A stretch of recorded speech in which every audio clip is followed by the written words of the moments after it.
Alright, ladies and gentlemen, welcome to my 2000 Toyota Celica GTS. This is just a nice little late fall therapy drive. And I just want to talk about the tragedy that is the American highway system while we go. Not going to be very long, just a quick little thing.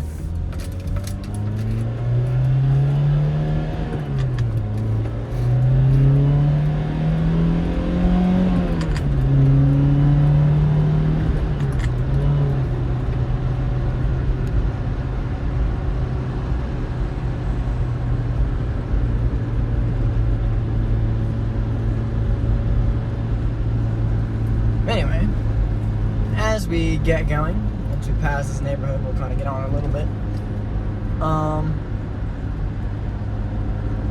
Yeah, so basically, the American highway system and the traffic laws that govern it, they have a few problems. And those problems especially show up when you view it when they're compared to alternative systems, like, say, the German highway system, how they do things over there across the pond. It just seems more logical, if you will. But the first few problems start with the fact that over there in Germany, it's a lot harder to get your driver's license. Not anyone can just walk up to the DMV and just say, hey, I need a driver's license. And a little while later, after a driving test, boom, there you go. It's not how it works. They have a lot stricter regulations over there. It's a lot more expensive too. I believe, if I'm not mistaken, it costs on average like $1,000 to $2,000 to get your license once you go through all the tests and like driving school and everything like that and certifications. We have to do 45 hours of behind the wheel experience here in the US. 45 hours.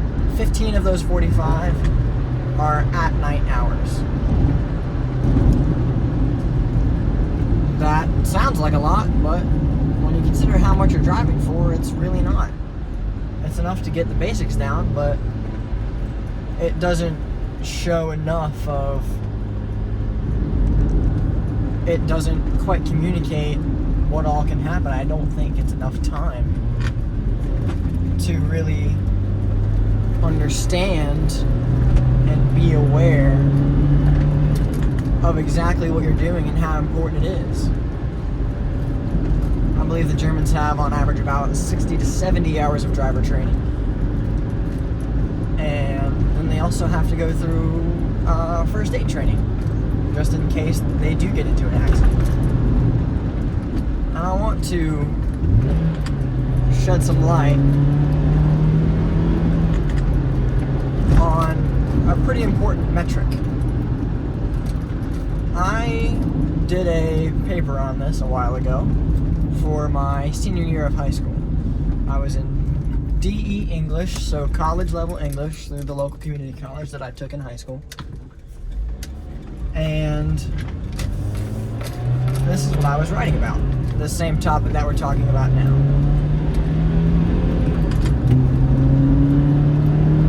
Just a little slam BMW. But, yeah. I saw a part of my research. I found a study. I came across a study, and it wanted to give a measurement to what it was like to drive in America, what the risks were like of driving in the States versus,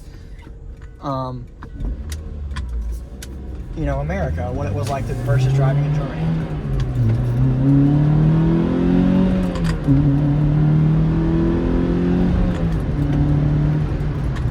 And so here's the statistic.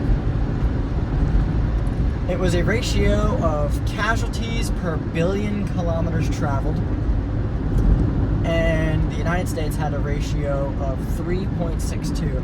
I believe the study was done 2015, between 2015 and 2020. So 3.62 casualties per billion kilometers traveled in a year.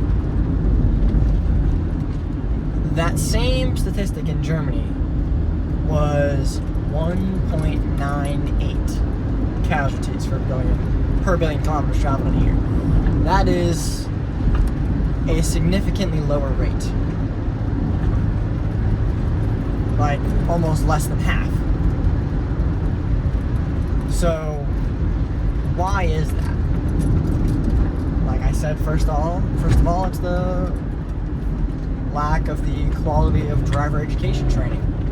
It's a much more rigorous process over there. Second, it is the quality of cars on the road. I'm not saying German cars are made better than American cars. They have stricter inspection regulations over there. So, while they have the Autobahn, which is their highway network, and 76% of which is unregulated in terms of speed. This road is crap. I want to get off this road. They have, they don't have any clapped out, rusted through S10s going down the road over there, doing 90 on that thing. So that's reason number 2. And one of the most important reasons that I've seen, I think I should have gone that way, but whatever. Doesn't really matter. I want to turn around. Is, I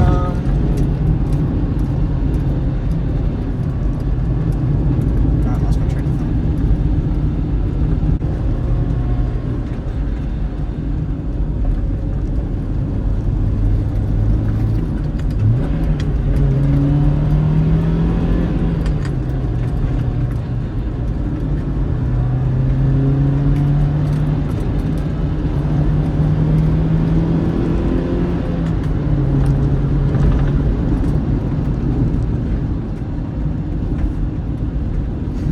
I'm more focusing on driving than I am talking right now.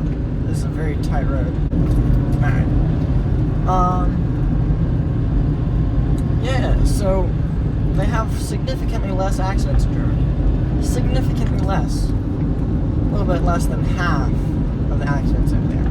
Now, that being said, while there are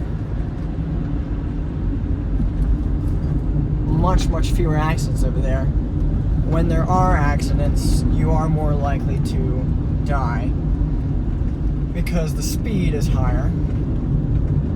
So there's less accidents, but there's a higher percentage of deaths. But that is the nature of going faster. The sudden stop that you experience in a car crash is much worse.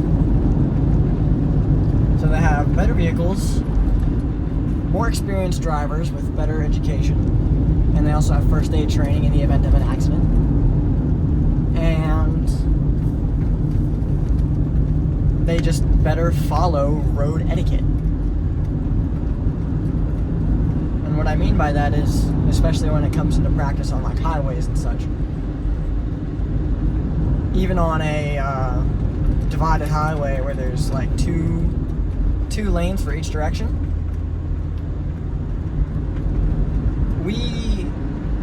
the American system was kind of developed with this in mind, but it's kind of like been diluted over the years, where if you're in America, if you're in the right, you're in the slow lane, and if you're in the left lane, you're in the fast lane.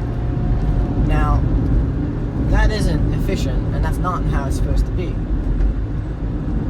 The right lane is for cruising. The left lane is for passing. You're driving down the road, in the right lane, you're catching someone, you get left, you pass them, you get left, you pass immediately. It's just, there's no lingering around. pass them, and you get back right. That's just simple highway etiquette, alright? And we don't follow that as much here in the U.S., and it leads to traffic jams and roads being clogged and things like that.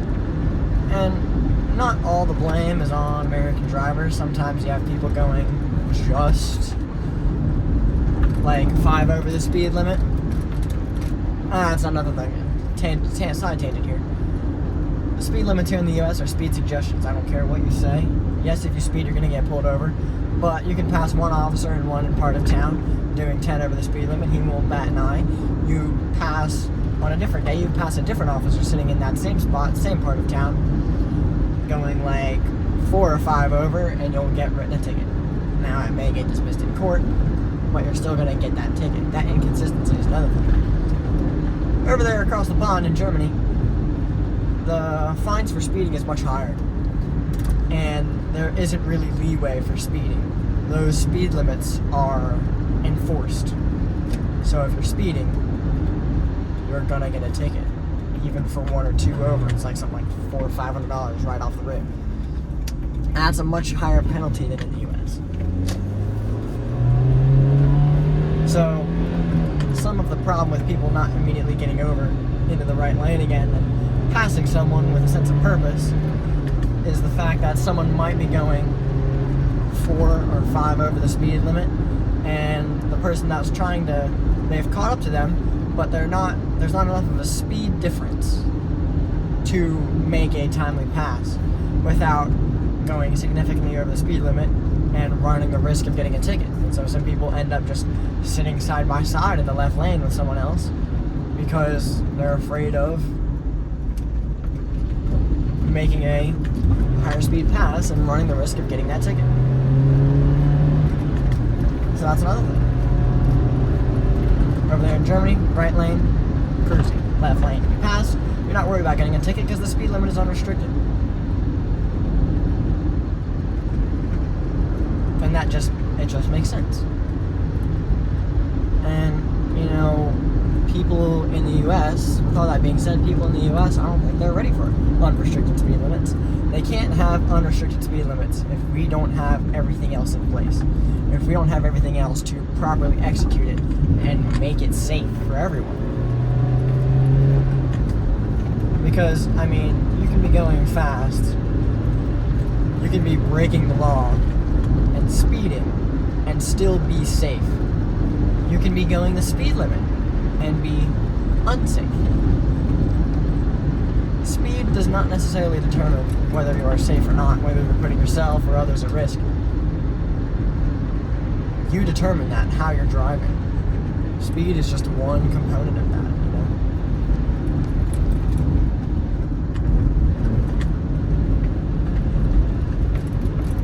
you know? And, you know, as drivers, we don't have much time left driving. With EVs and self-driving cars, we don't have much time left to drive, except for the people that want to drive. So, one way or another, people that enjoy driving will be the only ones left driving before technology just goes and takes over.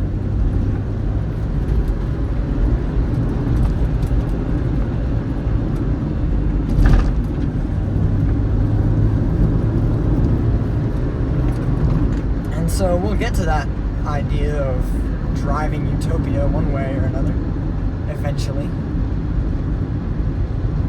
But I feel like until then, we need to be aware of what's going on and enforce some kind of enact some kind of change in the way we treat motor vehicles and how we treat driving. We need to be better with it. But for the most part, that's all I've got to say. That's most of my rant.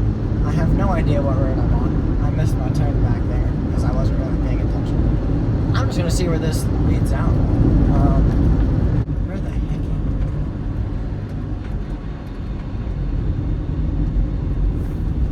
it? South Amherst Highway. Oh. Oh, that's where this comes out. if anyone sees this and you're in the Lynchburg, Central Virginia area, and you're cool with tossing me the keys to your whip, depending on what it is, so I can drive it. Obviously, I'd be grateful for something fun and engaging. Sports cars, performance cars. But I'd love to drive more cars and understand the driving dynamics of what they are. There's a Miata. I haven't seen that one. There's a red NA that lives around here. But I have not seen that NB. I think it was like an NB1. It looked like a 99 or something. Alright. Just let me pull up. Oh, that was a bigger dip than I thought it was. Alright, well, thank you all for watching. Like and subscribe, leave a comment. Again, reach out if you got a cool car that you're fine with tossing the keys to me for. Just to do a nice little review and understand the car. I love driving, and yeah, I'd love to experience more cars. But yeah, stay safe out there, guys, and enjoy the drive.